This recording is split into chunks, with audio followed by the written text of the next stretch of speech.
Olá, boa tarde. Você acompanha agora notícias do Brasil e do mundo desta quinta-feira. E a prévia do PIB registrou queda em maio, mas no ano o índice de atividade econômica do Banco Central segue em alta.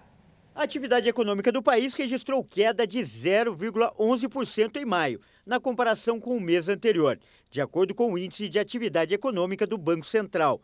Apesar da leve baixa, o trimestre entre março e maio fechou com alta na prévia do PIB, de 2,83% em relação ao mesmo período do ano passado. Na comparação com maio do ano passado, o avanço do indicador foi de 3,74%.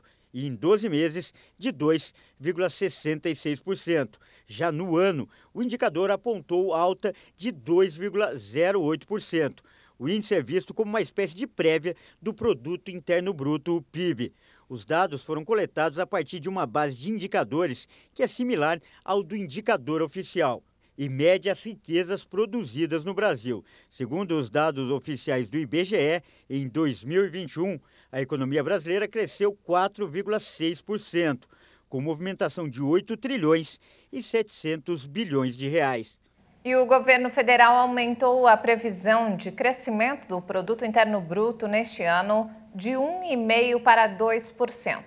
Já para o próximo ano, foi mantida a projeção de crescimento de 2,5%. E olha só, uma pesquisa da Fundação Oswaldo Cruz contabilizou 23 sintomas que podem aparecer nos pacientes pós-Covid. A fadiga é a maior queixa de sequelas entre os que já foram contaminados pelo coronavírus. Um estudo divulgado pela Fiocruz de Minas Gerais constatou que a metade das pessoas diagnosticadas com Covid-19 apresenta sequelas que podem perdurar por mais de um ano. A pesquisa contabilizou 23 sintomas após o término da infecção aguda, a chamada Covid longa. A pesquisa, que acompanhou quase 650 pacientes infectados pelo vírus por 14 meses, identificou que pelo menos 324 pessoas, ou 50% do total, tiveram sintomas pós-infecção. Ao todo, a pesquisa contabilizou 23 sintomas após o término da infecção aguda. A fadiga é a principal queixa entre os pacientes, relatada por 115 pessoas. Depois aparece tosse persistente, dificuldade para respirar, perda do olfato ou paladar e dores de cabeça frequentes. Além disso, também chamam a atenção os transtornos mentais, como insônia, ansiedade e tontura. Entre os relatos ainda estão as sequelas mais graves, como a trombose, diagnosticada em 20 pacientes monitorados. A Covid longa pode causar sequelas complexas que demandam reabilitação. Mais de 2 anos do primeiro caso confirmado de Covid-19 aqui no Brasil, o país tem boa parte da sua população vacinada e o desafio agora é de recuperar os pacientes com sequelas do vírus. O ministro da Saúde, Marcelo Queiroga, afirmou que a pasta vai avaliar até segunda-feira a decisão da Anvisa que liberou o uso da Coronavac para crianças de 3 a 5 anos. O governo deve procurar o Instituto Butantan para saber da disponibilidade de doses dessa vacina para todo o país. A Anvisa aprovou a aplicação da vacina Coronavac em crianças por unanimidade. O imunizante já estava sendo usado em crianças a partir de 6 anos. A decisão foi tomada após a análise de um pedido apresentado pelo Instituto Butantan em março para a liberação do imunizante contra a Covid para essa faixa etária.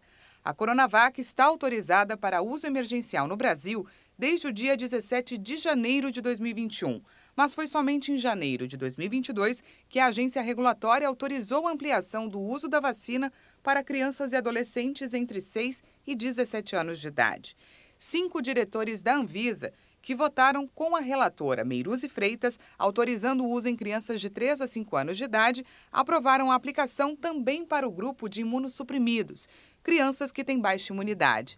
A aprovação da Anvisa para essa faixa etária segue agora para a Câmara Técnica de Assessoramento em Imunização da Covid no Ministério da Saúde.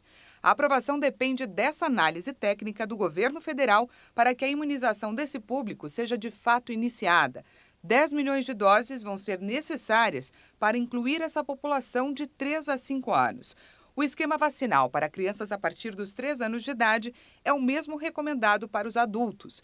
2 doses aplicadas em um intervalo de 28 dias. A vacina vai ser a mesma já aplicada na população em geral. E nos destaques internacionais, em visita a Israel, o presidente americano Joe Biden assinou um compromisso conjunto para impedir que o Irã desenvolva armas nucleares. A visita de Biden tem o objetivo de fortalecer a relação com aliados no Oriente Médio. Em um documento assinado pelo presidente americano Joe Biden e pelo primeiro-ministro israelense Yair Lapid em Jerusalém, os dois países reafirmaram seu laço inquebrável. Na reunião bilateral, Lapid destacou que a luta contra Teherã foi a questão mais importante das conversas. Hoje, discutimos o compromisso dos Estados Unidos em garantir que o Irã nunca obtenha uma arma nuclear. Este é o interesse de segurança vital para Israel e os Estados Unidos, e eu acrescentaria, também para o resto do mundo. Continuo a acreditar que a diplomacia é a melhor maneira de alcançar esse resultado.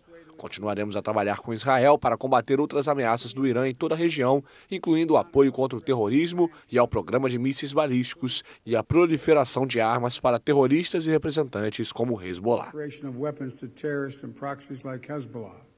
O acordo foi assinado no segundo dia da visita de Biden a Israel, durante sua primeira viagem ao Oriente Médio como presidente. Incêndios nos silos de Beirute despertam memórias tristes da gigantesca explosão que destruiu o porto da capital libanesa. Em agosto, a tragédia que matou 200 pessoas completa 2 anos. O incidente foi causado pelo fogo em um estoque de fertilizante de nitrato de amônia armazenado de forma inadequada. Os atuais incêndios nos silos de grãos do porto começaram no início do mês devido à fermentação dos estoques de grãos restantes, juntamente com o aumento das temperaturas do verão. O fogo transformou partes dos depósitos em fornalhas, com chamas e fumaça visíveis a quilômetros de distância. O Ministério da Economia afirmou que as tentativas de apagar as chamas podem causar o colapso dos silos mais do que o próprio fogo. O governo ainda estuda a melhor solução para o problema. Em abril, as autoridades ordenaram a demolição dos silos devido a riscos de segurança. Mas a medida foi suspensa porque algumas pessoas defendem que as estruturas devem ser preservadas como um memorial às vítimas da explosão de 2 anos atrás. Uma empresa norueguesa-americana negou qualquer irregularidade na tragédia. Os familiares das vítimas movem um processo que pede uma indenização de 250 milhões de dólares. E antes de encerrar, olha só, um autorretrato do artista holandês Van Gogh foi descoberto escondido atrás de uma de suas pinturas na Escócia. Acompanhe. O retrato foi encontrado no verso da tela Cabeça de uma Camponesa, de 1885, do pós-impressionista, coberta por camadas de cola e papelão. O quadro foi concluído antes de Van Gogh cortar sua orelha esquerda em 1888. Eu acho que a descoberta é realmente significativa, é realmente emocionante. Não é todo dia que você descobre um autorretrato de Van Gogh na parte de trás de outra obra, na parte de trás de um quadro que está pendurado nas galerias há bastante tempo, muito tempo. Os visitantes das Galerias Nacionais da Escócia, em Edimburgo, poderão vê-lo em uma próxima exposição como uma imagem de raio-x através de uma caixa de luz especialmente projetada. Este autorretrato mostra um homem barbudo sentado com um chapéu e um lenço no pescoço. Sua orelha esquerda, que o pintor cortou em 1888, pode ser vista perfeitamente.